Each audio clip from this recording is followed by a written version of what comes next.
There's one thing about Zakir Naik that makes people really think that he knows what he's talking about, and that's when he's able to share facts randomly and very quickly from the top of his head in such a manner that makes you think, wow, he is a really intelligent man.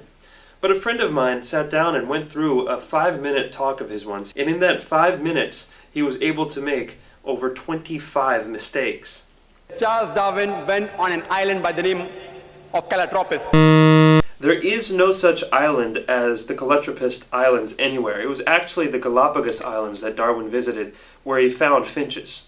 And there he found birds pecking at niches. These finches do not peck at niches, as Naik says. They lived in separate ecological niches. Depending upon the ecological niches they pecked, the beak kept on becoming long and short. The differences Darwin observed between these finches were far more than simply beak length.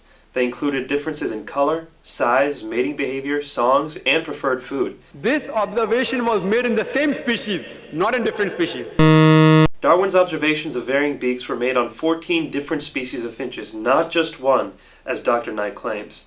The beak length actually did not vary within the species. Charles Darwin wrote a letter to his friend Thomas Thompson.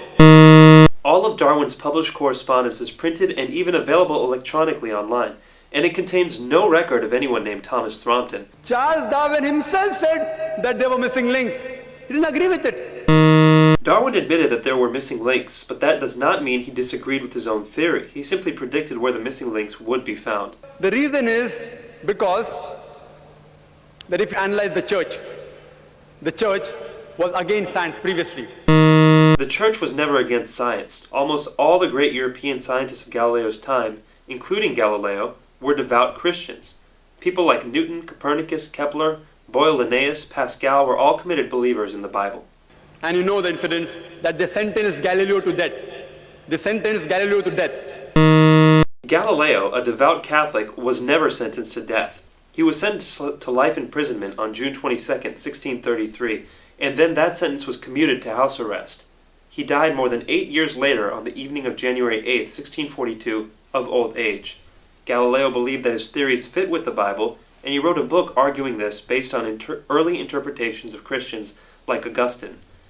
Naik goes on to make the same false statement 2 more times, but let's only count it as one factual error.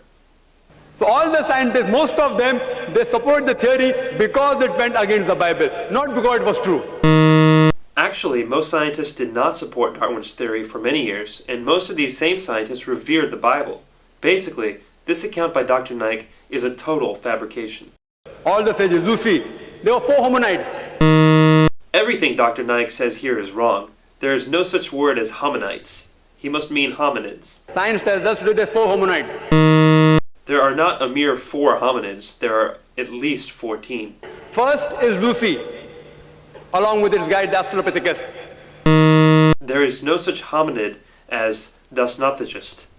Lucy was an Australopithecus afarensis, which died about 3.5 million years, the Ice Age. The Ice Age was not 3 1/3 million years ago.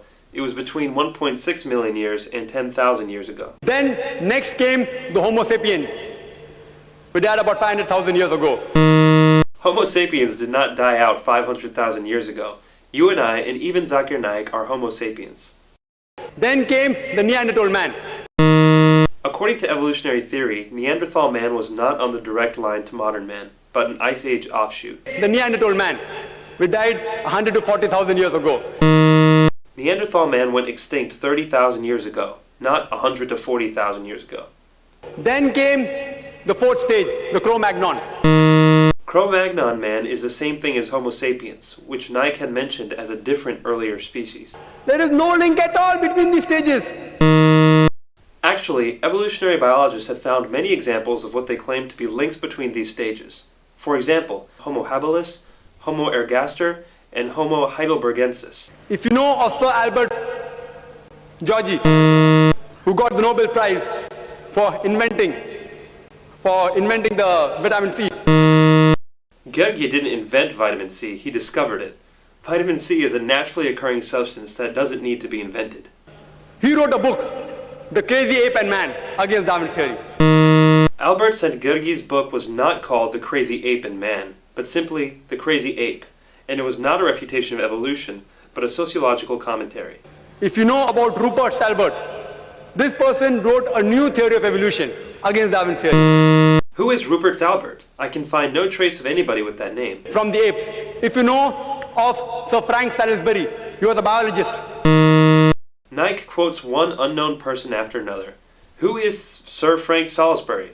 Again, vigorous searching can find no trace of anybody with that name. But to give Naik the benefit of the doubt, this will not be counted as a factual error. If you know about Whitemeat, Sir Whitemeat. Whitemeat? Who is Sir Whitemeat? For the fourth time, no trace can be found of anybody with this name. At lower levels, an amoeba, at lower species level, amoeba can change to paramecia. There is no such thing as paramecia. Perhaps he means paramecium, but the evolutionary change of an amoeba to a paramecium is far more dramatic biologically than the relatively small biological difference between apes and humans. According to Francis Crick, who's authority in this field, he said it is unimaginable. There is no such person as Francis Crick. Naik probably means Francis Crick, the co-discoverer of DNA. Francis Crick believes fully in evolution.